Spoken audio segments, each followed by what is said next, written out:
welcome to worshiptutorials.com. In this video, we are going to review the Strymon Iridium. I don't know what that was for, but I'm just excited. The first time I plugged this in, my jaw dropped. I could not believe what came out of that box. And I think therein lies its strength. Yes. One of its strengths. One of its strengths. It's got a few. Yeah. It's got quite a few. So let's talk about what it is. And if you're looking into this pedal, look at the Strymon website. They've got a great little page for it that tells you exactly what it is. But it's basically an amp modeler in a pedal. Mm-hmm. It's just an amp, cab, and room reverb modeler in a box. Which that room thing is more like supposed to kind of simulate like just where a mic give you a sense would of be. Space. Yeah. So like if you use it just a little bit, it's like you're not going to notice it's there until you take it away. Yeah. So you can get kind of reverby-ish, but it's not supposed to be for that. It's just supposed to make it feel like it's in a bigger space, so it's not like right against your eardrums. They preload it with IR cabinets. 3 for each amp type. 3 for each amp type, and you can import your own as well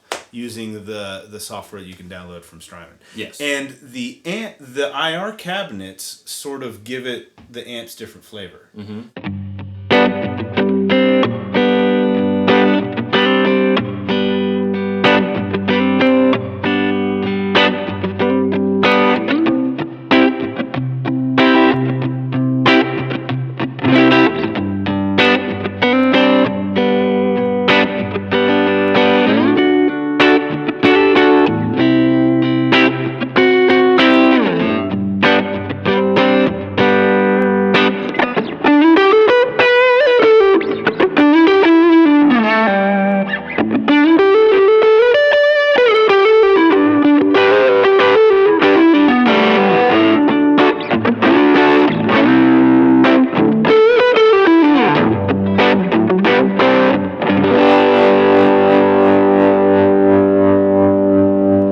So you were experimenting with the round amp, which is the Fender, and the different IR cabinets will drastically change the character and the sound of the amp. Right. So, yeah. And the mid knob, because a lot of older Fenders or a lot of Fenders period don't have mid knobs. Mids, yeah. So if you leave it at noon, there's a lot you could get. They don't have a mid control. They have a mid control. You could get into, there's a lot of videos getting into this too, so we won't do that too much. But basically, like, what I liked was I would take the Deluxe Reverb cab, and I turn the mids, once you turn it past noon, clockwise, then what they say, it's like pushing the mids to the point where it sounds like a tweed. Okay. And then if you pull them out and you go counterclockwise, it will give you that scooped mid sound. But if you leave it at noon, it's more true to form to those original Fenders. So yeah, you can almost revoice your Fender style. I really like the tweedish point. Deal. Yep. The Vox AC30 sounds like it's just pure classic. Chime 4 days. Vox AC30.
Question I think everyone asks is, how does this compare and what are its strengths and weaknesses? What should I buy if I'm considering this versus HX Stomp versus amplifier? Maybe the Fractal FN3 is something you're going to be interested in. So here's the thing that I think is the biggest advantage that the Iridium has, and it's almost like the advantage that a real amp has. One of the advantages is when you plug your guitar into it and you strum a chord, it sounds good. That is a valid point. You pick an amp model, you pick a cab, And usually cab A is like the first place I would go because that's like the classic combination of cab to amp, right? And these and setups, like you set your gain and level so you can hear it and then you have the right amount of drive.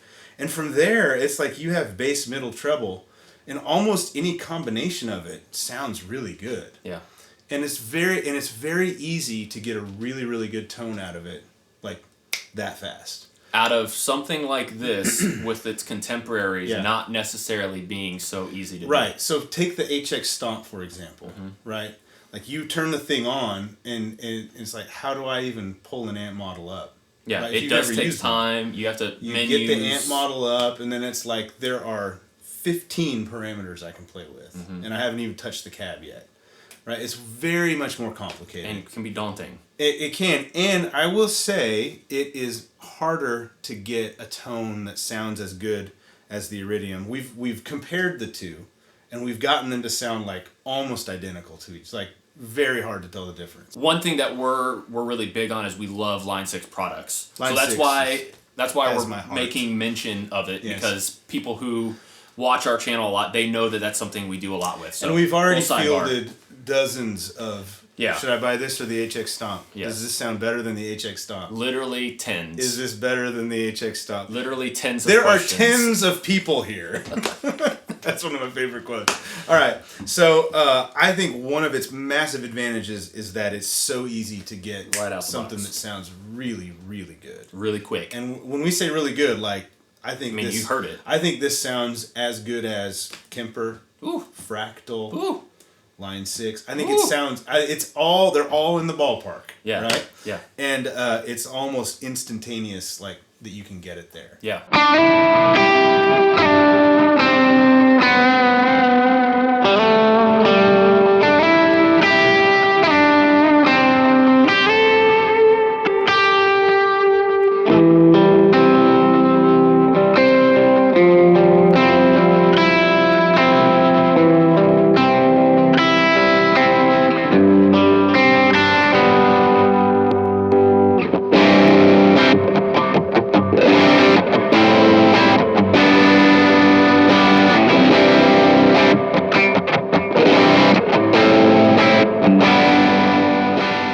So to demonstrate what I said I thought was its greatest strength, we are going to just get a great sound out of all three different amp types. Bradford is going to play, and are you going to turn pedals on and off? I'll turn a little bit just to show. Once I kind of get it going, get it set up. So you're playing an Elliott Tone Master in this little demo here, and we are going to, and I'm going to twiddle the knobs. Right, and so you're gonna see how easy this thing is to get going right out of the gate. And what we've got is the level. I'm gonna leave where it is because the level is just a volume control for it, and it's set so that it's hitting our interface where we need it. So I'm gonna turn everything else straight up. Before we start, what do we have on the pedal board? Just the Cali76? Just the Cali. So no reverb. So first I'm going to get kind of a room reverb sound. Yep. And then we'll go from there. Okay. Here we go.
Okay, so that was the Fender model, the round model, and you can see... Sounds like a Fender. Yeah, and you can see there as I switch the cabs at the end, you get way different sounds, but they all sound really good. Yeah, it's just different. It was very easy to get a great sound. Yeah. So I'm going to set everything else back at noon. I'm going to leave the room level where it is because it sounds good, and then I'm going to flip us to the Chime, which is the Vox. You'll notice when you do that, the gain, it's a little heavier on the gain because it's the way it breaks up. So if you go ahead and here's the round sound. Now switch to the Chime and you'll see.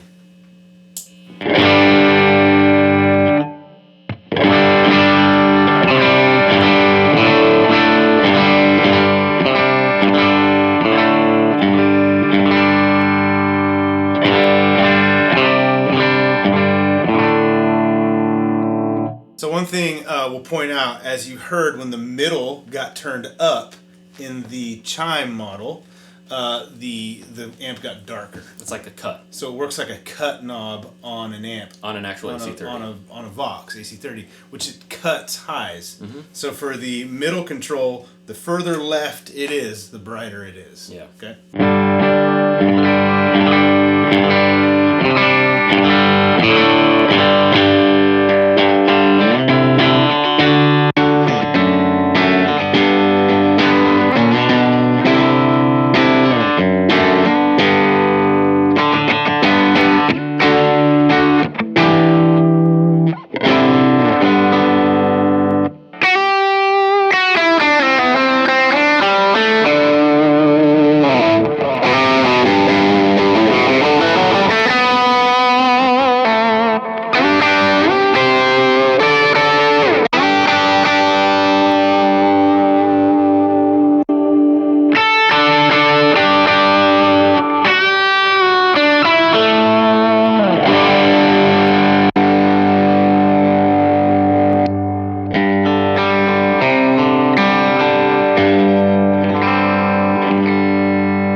I have to say, the Vox AC30 is my all-time favorite amp, and that's why. Yeah. I point at the speakers because that's where we're listening to it from. They're over there. That is why. That sounds awesome. It does. So you saw that it was really easy to get I mean, everything straight up at noon sounded great, and we're not far from it. Not far from it, really. I added a little bit of low end. I pulled the cut back and the treble up, so it brightened it. Yep. Like it brightened it in two different ways, you know? And then I adjusted the drive to where we liked it. And it's that easy. And then just pick your cab flavor. They all sound good. Okay, let's go to the Marshall. I'll set everything. Oh, yes! Here we go. Let's call into a Marshall. Now, this guitar has Lambertone cremas in it. Yeah. So they're a little not as humbuckery. Right. Which is the point. But everyone says that about the cremas. These are Lambertone cremas in this guitar. And everyone's like, they're the single coil sounding humbucker. That's not necessarily true in my opinion. They sound like humbuckers to me. They're just chimier and brighter.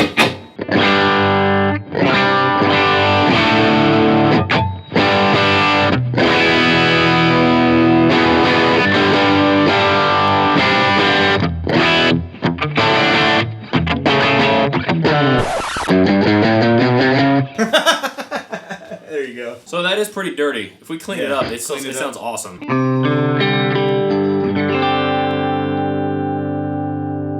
On a Plexi, don't they say just to turn everything to 10? Oh, yeah. Let's turn it all to 11.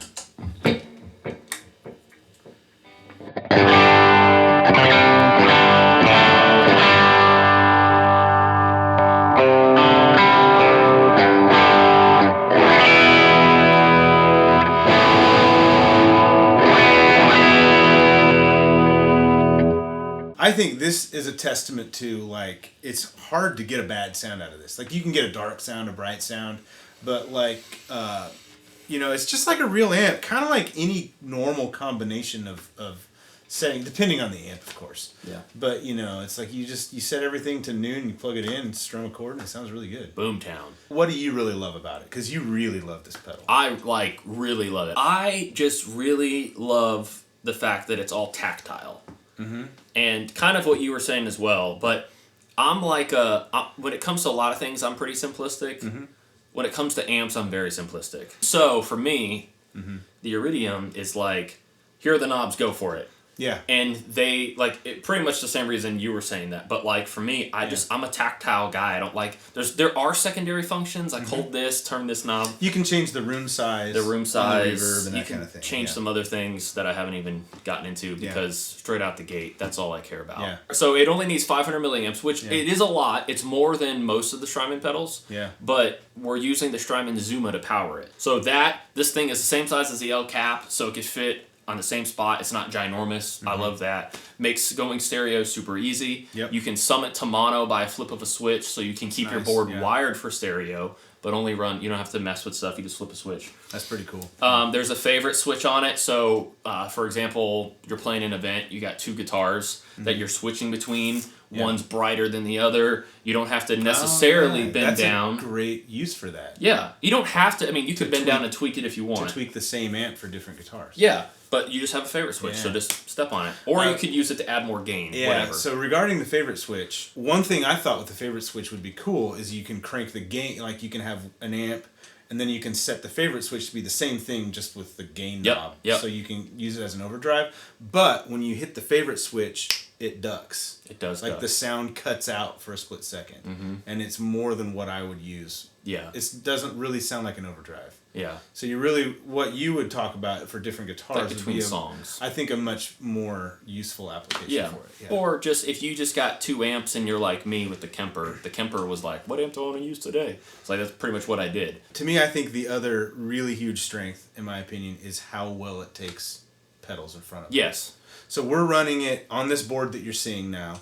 You've got a Duellist and a 1981 as your drive section, and then you've got the Gravitas, is that right? Gravitas, El Cap, and BigSky, and then you're running the Cali76. Cali's in the front, yep. All of that going into the Iridium, which is how you like to run your signal. Yes. Like reverb and delay and everything before the amp. That's my preference.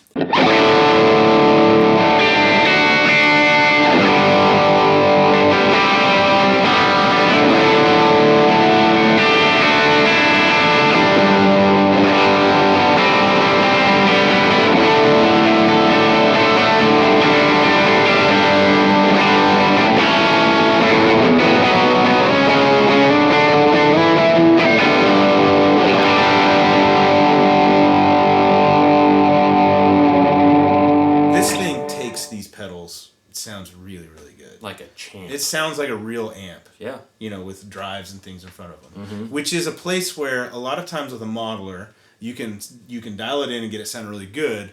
You throw like an analog drive in front of it and it kind of falls apart. Yeah. Or it's just doesn't. It can be really weird. Yeah. So I think that's a huge strength. So now let's talk about things that maybe we don't like as much about it. And Bradford is over here like I don't have anything. So here's where and the reason we talk a lot in these videos is because we're trying to help people who are trying to decide what to get. And often just hearing clips is a very tiny slice of the pie when it comes to owning something, right? Like there's the whole user experience, there's how it interacts with this, there's just the way it feels when you play it, that something that you have to articulate, and and so personally, I said earlier I didn't like it as much as you did. I personally like an all-in-one, and I like to tweak. I love to tweak things, right? I love the Axe Effects is like a kid in a candy shop for me, because there are like 8 pages of parameters in the amp block that you can change. You can switch out the tubes. Yeah. You can change input EQ, output EQ. I love that because I feel like I can get exactly what I want out of it. This doesn't give you that. And I'm the exact opposite. I'm like, I don't. It would almost, if you're in the amp and the real amp world, it'd almost be like you're an amp technician. And it's like how to change capacitors out and tubes out and like tweak the way the EQ works, right? Versus just getting an amp and turning the knobs. Give me an amp and I want to plug in. Yeah. Apparently, I would be the guy who wants to take the circuit apart and rebuild it. The Iridium doesn't give you the option to do that. Yeah, you can do some tweaking with the IRs and the desktop app, and you can adjust things a little bit. It sounds really, really good. But if you want to go in there and change the output EQ, you got to buy an EQ pedal to put after it. But it's not built for me. Yeah. Right? So the HX Stomp is more built for me.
Another thing about the Iridium, especially if you're comparing it to the HX Stomp, is it does far, far, far less than the HX Stomp does. I don't know, this is my thought. Like the Stomp, like with everything you can do, there's onboard switches, there's like, it's a USB interface for your computer. It's got, switches with effects in it. All of the effects. All of the from amps. the Helix. Yes. So like all of the amps. Different. It's completely different. They're two very, they could do the same job. They could also do very different jobs. Yeah. Right. So they're not like, yes, general sense they're absolutely in the same ballpark. Yeah, they exist to give you a silent stage solution, a direct solution. Absolutely. This inspires me. Like the Stomp does too. The Stomp is great for many different reasons. Yeah. I'm excited to try out an FM3 when that happens. I love my Kemper. I love using my Helix. I love using your Axe effects. Like they're all cool things. Axe effects. I knew. I was waiting. I was waiting for that. It's special to me. It is special to you, Brian. I love it. But this thing right here, it does something for me in a different sort of way. To you. Yeah. Yeah, and so like I can tell. Find the special thing for you. I can tell that you are very inspired when you play it. I am. Yeah, I feel that. You can hear it in in my heart place. I'm getting a little warm right now. I'm so passionate. Yeah, and it just So you have to decide what's going to do that for you.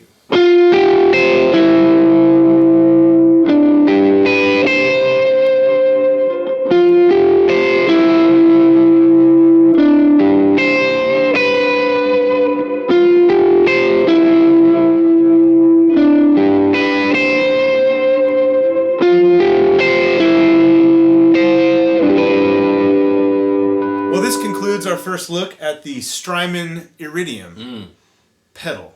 What do they even call this thing? Amp and IR cab pedal. Yeah. We thank you so much for watching.